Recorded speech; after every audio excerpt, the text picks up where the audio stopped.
قریش میں ایک کام جو حضرت عبد المطلب نے ایک بہت ہی برا طریقہ، بری سنت جو کعبے میں رائج تھی، کعبہ تو معبد تھا شروع سے، حج ہوتا تھا، طواف ہوتا تھا، جاہلیت کا طواف ہوتا تھا، جاہلیت کا حج۔ یہ حج ضروری ہے آگاہ ہونا مسلمانوں کو، اسلام کا حج، دین کا حج اور قرآنی تعلیمات کا حج اور جاہلیت کا حج، اس میں سمجھ میں آئے تو آپ صحیح حج کر سکیں گے۔ وہ یہ کام کرتے تھے جاہلیت میں کہ جانور ذبح کرتے تھے، قربانی جانور ذبح کر کے اس کا گوشت کعبے کی دیوار پہ مل دیتے تھے، کچھ خود اپنے اوپر مل لیتے تھے، کچھ پی لیتے تھے، خون اس کا گوشت لٹکا دیتے تھے کعبے کے ساتھ، جس کے بارے میں آیت نازل ہوئی کہ یہ غلط ہے۔ حضرت عبد المطلب نے پابندی لگائی کہ یہ حرکت نہ کرو۔ دوسرا کام یہ تھا کہ یہ ننگے ہو کر طواف کرتے تھے، کپڑے اتار کے۔ طواف کے لیے دین نے کہا احرام باندھ کے کرو، کپڑے پہن کے کرو، بدن چھپا کے کرو۔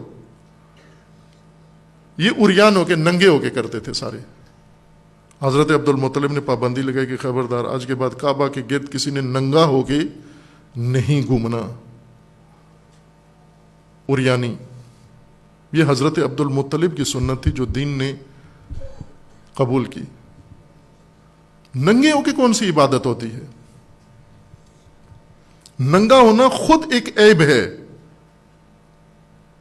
کسی بھی دین نے کوئی کام ایسا آپ کے لیے نہیں رکھا جس میں آپ کو ننگا ہونا پڑے۔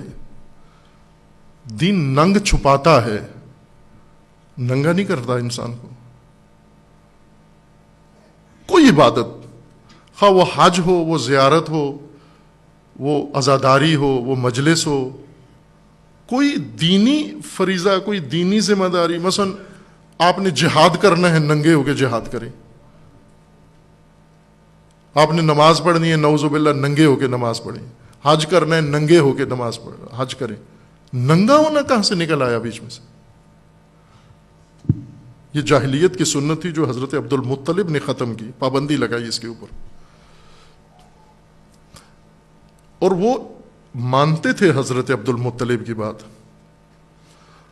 آج رہبر مسلمین مسلمانوں کو، متدینین کو کوئی بات بتاتے ہیں وہ نہیں مانتے۔ وہ جاہلی تھے، حضرت عبد المطلب ان کے لیڈر تھے، وہ اس کی بات مانتے تھے۔ پابندی لگا دی کہ خبردار کوئی ننگا ہو کے یہ کام نہیں کرے گا، اور رک گیا وہ کام۔ اور دین نے بھی اس کے اوپر پابندی لگائی کہ خبردار حج میں کوئی ننگا نہیں ہوگا۔ ننگا ہونا ایک بے شرمی ہے، اور چونکہ یہ بے شرمی عمومی ہو گئی ہے لہذا کسی کو دیکھ کر کوئی احساس نہیں ہوتا۔ نہ ہو عزیزان، گھر کے اندر اپنی اولاد کے سامنے ننگے نہ ہو، نہ ہو ننگے، بچوں کے سامنے ننگے نہ ہو۔ یہ گرمی لگتی ہے سب اتار دیتے ہو، بچے بھی گھر میں ہیں، بیٹیاں گھر میں ہیں، بیٹے گھر میں، یہیں سے بے حیائی گھر کے اندر متعارف کروا رہے ہو آپ۔ باپ ننگا ہو رہا ہے، ماں نامناسب لباس پہن رہی ہے، تو بچہ بے حیا ہی ہونا ہے پھر اس نے۔ یہ کہاں سے پردہ سیکھے گا؟ حیا سیکھو، حیا۔ لباس، اللہ تعالیٰ نے انسان کے جو نعمتیں قرآن میں گنوائی ہیں ان میں لباس ہے۔ کپڑے نہ، لباس۔ کپڑا اور چیز ہے، لباس اور چیز ہے۔ لباس جو بدن کو ڈھانپے اس کو لباس کہتے ہیں۔ اب بعض اوقات کپڑے ہوتے ہیں لیکن بدن کو ڈھانپتے نہیں ہیں، جیسے ٹائٹ لباس ہے، ٹائٹ کپڑے ہیں، میں لباس نہ کہوں۔ عربی اصطلاح کے مطابق ہم کپڑوں کو بھی لباس کہتے ہیں، لباس کو بھی کپڑے کہہ دیتے ہیں۔ اردو میں فرق نہیں کرتے، عربی میں فرق ہے۔ عربی میں اگر کسی نے ایسے کپڑے پہنے ہوئے ہیں جس سے بدن نظر آ رہا ہے تو یہ لباس نہیں ہے، کپڑے ہیں۔ باریک پہن لیتے ہیں نا عورتیں مرد، یہ کپڑے ہیں، یہ لباس نہیں ہے آپ نے۔ اور اگر ٹائٹ، اتنا ٹائٹ پہنے، کسا ہوا پورے بدن کے اوپر جیسے جراب کی طرح، بالکل اندام جس نے، اور اگر انسان نے کوئی کپڑے نہ پہنے ہو تو بدن اتنا نمایاں نہیں ہوتا، لیکن ٹائٹ کپڑے پہن لے تو اور زیادہ نمایاں ہو جاتا ہے، برملا ہو جاتا ہے۔ اور یہ معیوب ہے، یہ بھی بے حیائی ہے۔ لباس پہنو، لباس جو آپ کی جلد بھی چھپا لے اور جو آپ کے بدن کے نشیب و فراز بھی ڈھانپ لے، مرد بھی اور عورت بھی، اس کو لباس کہتے ہیں۔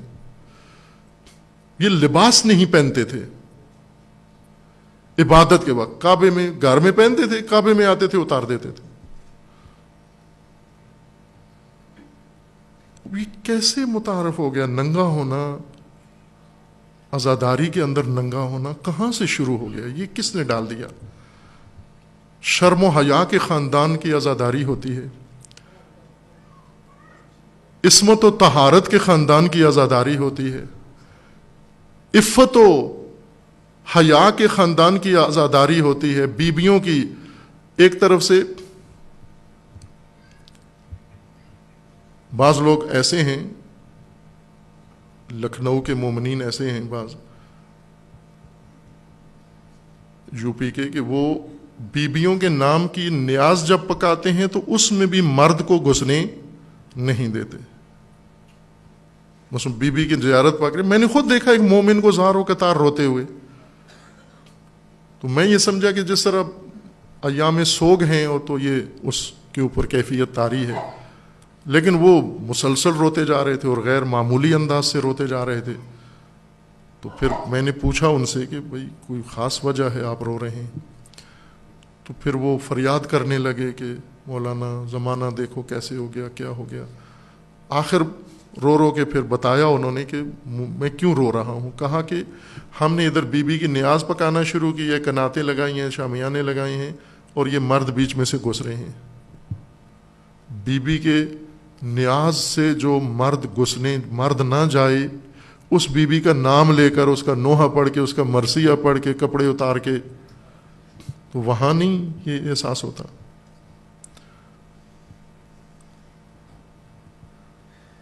یہ تو وہ عظیم نام ہے کہ یہ نام آتے ہی انسان، آپ دیکھیں نا، یہ خواتین بے حجاب و بد حجاب خواتین عموماً جب کسی مزار مسجد کے قریب یا کسی مذہبی آدمی کے پاس آتی ہیں تو دوپٹہ گلے سے اٹھا کے سر پہ ڈال لیتی ہیں۔ ایک ادب ہے، یہ اچھا کام کرتی ہیں۔ جب بھی مقدس جگہ پہ جاتی ہیں دوپٹہ پہلے گلے میں پڑا ہوتا ہے، پھر وہ نکال کے سر پہ ڈال لیتی ہیں۔ دیکھا ہے نا، مثلا آپ کسی کے یہاں جاتے ہیں، قرآن جب پڑھا جا رہا ہو تو وہ فوراً دوپٹہ سر پہ لے لیتی ہیں، ہے نا؟ یہ خواتین دیکھا ہوا ہے آپ نے۔ یہ اچھی تہذیب ہے۔ یہ جب مجلس میں آتے ہو آپ، برفرض اگر بدن کا کوئی ایسا ننگا ہے تو وہ ڈھانپ کے ہو مجلس کے اندر، چونکہ خاندان عطرت، خاندان عفت، خاندان عصمت کا ذکر ہونا ہے، یہاں پر سیدہ کا ذکر ہونا ہے، ان کی اولاد کا ذکر ہونا ہے، بیویوں کا ذکر ہونا ہے۔ اگر نہ ہو، فرض کرو بیویوں کا ذکر نہیں ہونا، مردوں کا ذکر ہونا ہے، تو کیا مردوں امام علی کا نام لیتے ہوئے ننگا ہو انسان؟ امام حسین کا نام لیتے ہوئے ننگا ہو انسان؟